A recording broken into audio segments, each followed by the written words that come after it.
নবম শ্রেণীর সকল ছাত্রছাত্রীদের প্রোগ্রেস টিউটোরিয়াল ইউটিউব চ্যানেলে স্বাগত।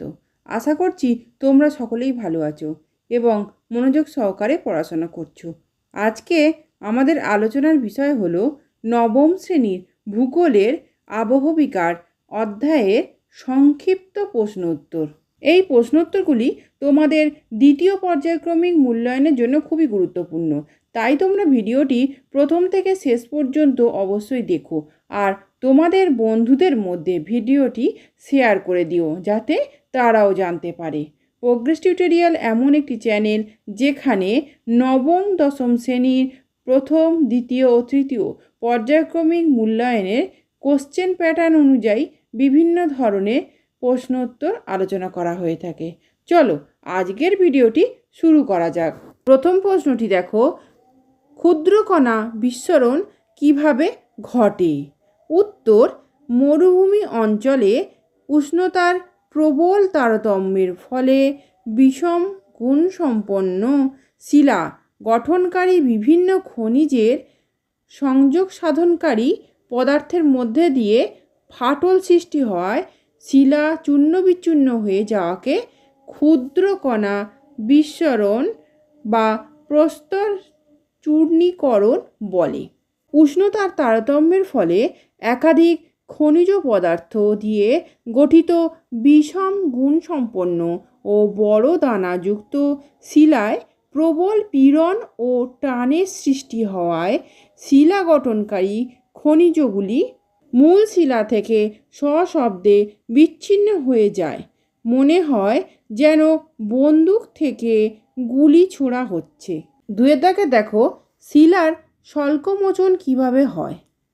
উত্তর, সমসত্ব শিলার ওপর থেকে পেঁয়াজের খোলার মতো পাতলা পাতলা স্তর খুলে যাওয়া হলো স্বল্পমোচন। শিলা তাপের কুপরিবাহী হওয়ায় দিনের বেলায় প্রখর সূর্যতাপে শিলাস্তরের বাইরের অংশ প্রসারিত এবং রাত্রে ঠান্ডায় সংকুচিত হয়, কিন্তু ভেতরের অংশ অপরিবর্তিত থাকে। দীর্ঘদিন ধরে প্রসারণ ও সংকোচনের ফলে শিলার বাইরের স্তরের আয়তন বেড়ে গেলে সেটি নিচের স্তর থেকে বিচ্ছিন্ন হয়ে মূল শিলাস্তর থেকে পেঁয়াজের খোসার মতো খসে পড়ে এবং শিলার ভেতরের অংশটি প্রায় গোলাকার মসৃণ শিলাখণ্ডে পরিণত হয়।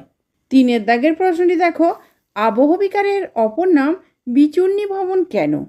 উত্তর, আবহবিকার হলো এমনই একটি যান্ত্রিক বা রাসায়নিক প্রক্রিয়া যে প্রক্রিয়ার মাধ্যমে ভূপৃষ্ঠের ওপরের অংশের শিলাস্তর চূর্ণ বিচূর্ণ ও বিয়োজিত হয়ে মূল শিলা থেকে বিচ্ছিন্ন অবস্থায় সেইখানেই পড়ে থাকে। এই জন্য আবহবিকারকে বিচূর্ণীভবনও বলা হয়। পরের প্রশ্নটি দেখো, মৃত্তিকা সৃষ্টিতে আবহবিকার কিভাবে সাহায্য করে? উত্তর, আবহবিকারের ফলে ভূপৃষ্ঠের শিলাস্তর ক্রমাগত চূর্ণ বিচূর্ণ ও বিয়োজিত হয়ে অবশেষে সূক্ষ্ম কণায় পরিণত হয় এবং ভূত্বকের ওপর রেগোলিথ নামে এক ধরনের শিলাচূর্ণের আস্তরণ পড়ে। রেগোলিথকেই মাটি সৃষ্টির প্রাথমিক অবস্থা বলা যেতে পারে। কালক্রমে বিভিন্ন ধরনের জৈবিক, রাসায়নিক ও জৈব রাসায়নিক প্রক্রিয়ায় রেগোলিথের প্রাথমিক উপাদানগুলি বিশ্লিষ্ট ও স্তরীভূত হয়ে মাটির সৃষ্টি হয়। মাটি সৃষ্টির প্রথম পর্যায়ে আদি শিলা যান্ত্রিক, রাসায়নিক ও জৈবিক আবহবিকারের ফলে চূর্ণ বিচূর্ণ ও বিয়োজিত হয়ে ভূস্তরের ওপর চূর্ণ বিচূর্ণ ও বিয়োজিত শিলায় গঠিত ভূ আস্তরণ বা রেগোলিথ সৃষ্টি হয়। পাঁচের দাগের প্রশ্নটি দেখো, স্বল্পমোচন অথবা গোলাকার বিচূর্ণীভবন কাকে বলে? উত্তর, সমসত্ব শিলার ওপর থেকে পেঁয়াজের খোলার মতো পাতলা পাতলা স্তর খুলে যাওয়া হলো স্বল্পমোচন। আবহবিকারের এই বিশেষ প্রক্রিয়াকে স্বল্পমোচন বা গোলাকার বিচূর্ণীভবন বলে। স্বল্পমোচনের ফলে শিলার টুকরোগুলো গোলাকার বা উপগোলাকার হয়ে পড়ে। এই ধরনের ভিডিওগুলি পেতে চ্যানেলটি অবশ্যই সাবস্ক্রাইব করে রেখো এবং বেল আইকন প্রেস করে অল নোটিফিকেশান অন করে রেখো। এছাড়া ভিডিওটিকে লাইক ও শেয়ার করো। 6 দাগের প্রশ্নটি দেখো, ক্ষুদ্রকণা বিস্ফোরণ কাকে বলে? উত্তর, মরুভূমি অঞ্চলে উষ্ণতার প্রবল তারতম্যের ফলে বিষম গুণসম্পন্ন শিলা গঠনকারী বিভিন্ন খনিজের সংযোগ সাধনকারী পদার্থের মধ্য দিয়ে ফাটল সৃষ্টি হয় শিলা চূর্ণ বিচূর্ণ হয়ে যাওয়াকে ক্ষুদ্র কণা বিস্ফোরণ বা প্রস্তর চূর্ণীকরণ বলে। 7 দাগের প্রশ্নটি দেখো, তুহিন খণ্ডীকরণ কি? উত্তর, শীত প্রধান অঞ্চলে শিলার ফাটলের মধ্যে থাকা জল বরফে পরিণত হওয়ার ফলে প্রবল চাপে শিলা ফেটে গিয়ে ভেঙে টুকরো টুকরো হলে আবহবিকারের সেই প্রক্রিয়াকে তুষারের কাজের ফলে আবহবিকার বা তুহিন খণ্ডীকরণ বলা হয়। 8 দাগের প্রশ্নটি দেখো, জল দ্বারা সংগঠিত আবহবিকার বলতে কি বোঝো? উত্তর, শিলার মধ্যে থাকা খনিজ পদার্থের সঙ্গে রাসায়নিক প্রক্রিয়ায় জল যুক্ত হলে যে রাসায়নিক আবহবিকার ঘটে শিলাটির পরিবর্তন ঘটায় সেই প্রক্রিয়াকে জলযোজন বা হাইড্রেশন বলে।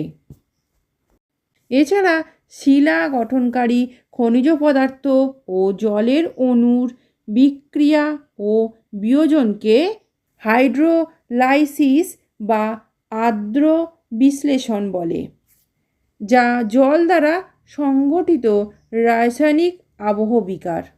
9 দাগের প্রশ্নটি দেখো, কার্বনেশন বা অঙ্গারযোজন কাকে বলে? উত্তর, চুনাপাথর বা ক্যালসিয়াম কার্বনেট এর সঙ্গে প্রাকৃতিক কার্বন ডাই অক্সাইড এর রাসায়নিক সংযোগের ফলে যে আবহবিকার হয় তাই হলো অঙ্গারযোজন বা কার্বনেশন। শেষ প্রশ্নটি দেখো, জারণ বা অক্সিডেশন কাকে বলে? উত্তর, লৌহ মিশ্রিত খনিজের সঙ্গে বায়ুমণ্ডলের অক্সিজেনের রাসায়নিক বিক্রিয়ার ফলে অক্সিডেশন বা জারণ ঘটে। আজকের আলোচনা এই পর্যন্ত। আজকের ভিডিওতে যে প্রশ্ন উত্তরগুলি আলোচনা করলাম সেগুলি ভালো করে তৈরি করে নাও, যাতে তোমাদের পরীক্ষায় খুব সহজেই প্রশ্ন কমন পাও। আমি যে ক্লাসগুলো তোমাদের নিচ্ছি সেগুলো অবশ্যই ফলো করো। এছাড়া আমি তোমাদের জন্য আরও অনেক ক্লাস নিয়ে আসছি, ইতিহাস, ভূগোল এবং বাংলা, সেগুলোকেও ফলো করো। এই ভিডিওটি যদি ভালো লেগে থাকে তাহলে অবশ্যই লাইক, কমেন্ট, শেয়ার করো এবং চ্যানেলটিকে অবশ্যই সাবস্ক্রাইব করো। এছাড়া প্রোগ্রেস টিউটোরিয়াল ফেসবুক পেজটি লাইক ও ফলো করে রেখো, যার লিঙ্ক ডেসক্রিপশান বক্সে দেওয়া আছে। আজকের ভিডিও এই পর্যন্ত। ধন্যবাদ।